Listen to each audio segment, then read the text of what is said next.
When I got the text saying my husband, Ryan, had returned early from his work trip, my heart nearly stopped. It was supposed to be 3 more days before he came home. 3 days that I thought I had. 3 days I'd planned to spend with Ethan, the man I should never have let into my life. My hands trembled as I read his message. Flight got moved up. Just landed. Be home soon. My stomach turned cold. Ethan was still at my house. I told him to park a few blocks away, but he hadn't listened. It's fine, he'd said earlier, smirking. Your husband's out of town. Live a little. Now all I could think was please let him have left already. I didn't even grab my jacket. I ran out of the cafe, heart pounding, the guilt hitting harder with every step. As I turned onto our street, my worst fear came true. Ethan's car, that sleek black BMW, was parked right in front of the house. The same driveway Ryan would be pulling into any minute. I hit call after call, trying to reach Ethan. No answer. Then I called again, whispering under my breath, "Pick up, please pick up." Finally he did. "What?" he said casually. "Ethan. You need to leave now. Ryan's coming home early." He laughed. "Relax, babe. I'm just grabbing my jacket. He won't even notice. Ethan, go." I screamed. But it was too late. A car engine rumbled behind me. I turned and saw Ryan's truck pulling around the corner. My knees nearly gave out. I could see him through the windshield, smiling, tired, happy to be home. He waved. I forced a smile, trying to think fast. Maybe Ethan could sneak out the back door. Maybe Ryan wouldn't recognize his car. Maybe the front door opened. Ethan stepped outside. He froze when he saw Ryan's truck pull in behind his. My husband's smile disappeared instantly.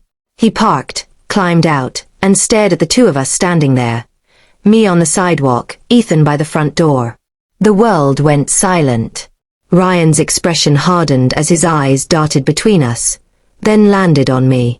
"So," he said quietly, "you weren't expecting me." I tried to speak, but my throat closed up.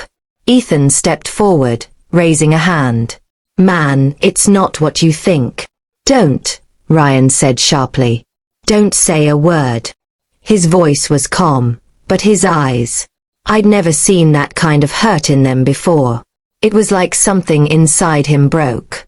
He looked at me again. "How long?" he asked. My lips trembled. "Ryan, please. How long?" "6 months," I whispered. He nodded slowly, staring at the ground. Ethan shifted awkwardly. "I'll just," Ryan cut him off without looking up. "Leave the keys on the hood. Then get out." Ethan hesitated, then did as he said. He placed his car keys on the hood, looked at me once, then walked to the end of the driveway and disappeared down the street. I wanted to run after him, to hide from the shame burning through me, but I couldn't move. Ryan finally looked up, eyes glassy but steady. "You could have just told me you were unhappy," he said quietly. "You didn't have to destroy everything." "I didn't mean for it to happen," I whispered. "It just happened," he finished bitterly. "That's what you're going with." He walked past me, into the house. I followed, crying, begging him to listen, but he just kept packing a small duffel bag. His essentials, the things that mattered most. "Ryan, please, I'll end it. I'll do anything." He zipped the bag and finally turned to me. "You already ended it," he said softly. Then he walked out. That night, he didn't come back. The next morning, I got a message from his sister. "He's staying with me. He doesn't want to see you right now." The next week was a blur of tears, sleepless nights, and unanswered calls. Ethan tried to reach out, but I ignored him. The guilt had eaten through whatever thrill I thought I'd been chasing. What I felt for him wasn't love, it was escape. And now, I'd escaped straight into a life I no longer recognized. A few weeks later, Ryan's lawyer reached out. Divorce papers. There was no anger, no cruel words, just quiet finality. He didn't want revenge. He wanted distance. When I signed them, I cried harder than I ever had before, because I finally realized what I'd lost wasn't just a husband. It was a man who had trusted me completely. Months later, I saw him at a coffee shop. He was with someone new. She laughed, and he looked at her the way he used to look at me. Softly, sincerely, like she was the only person in the room. He noticed me standing in line, gave a polite nod, then turned back to her. That moment broke me again, but this time, not out of regret for being caught. It was regret for having thrown away the kind of love that people spend their whole lives searching for. I'd thought I was chasing freedom, but all I found was emptiness.